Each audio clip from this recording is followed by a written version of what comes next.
那么多的二菜猪扒当中，我个人觉得，确实只有今天那个猪扒最巴适，简单好吃又下饭，鲜香脆爽的口感，咸鲜麻辣的味道，让人越吃越想吃，感觉有点控制不住肠胃。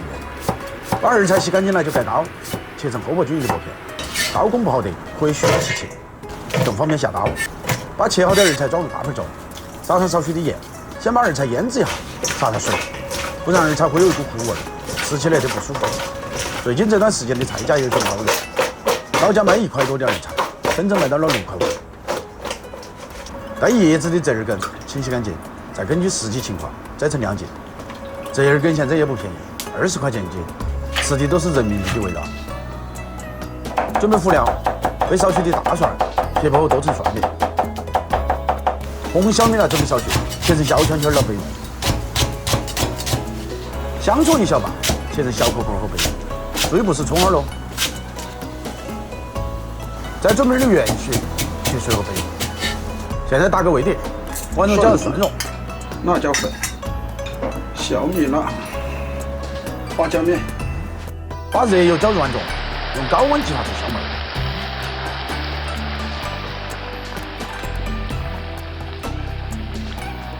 调入盐、白糖、味精、生抽、点陈醋，现在给它调匀。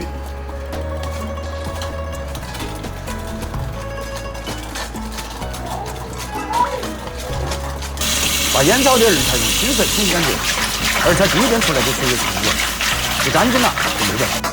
倒出来，不将水分，重新倒回大盆中，把折耳根也倒进来，撒上一个葱花、元蓿，把调好的味碟倒进来，一起搅拌均匀，就差不多可以了。学会的点赞，没有学会的再看一遍。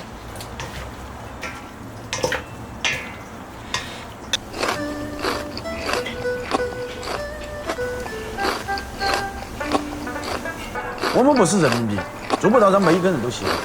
就像那道二菜一样，别人欣赏也好，有所非议也罢，只要自己相信，那就够了。一眨眼就是一天，一回头就是1年，一转身就是一辈子。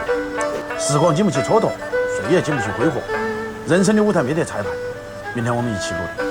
我是楚正，下期见。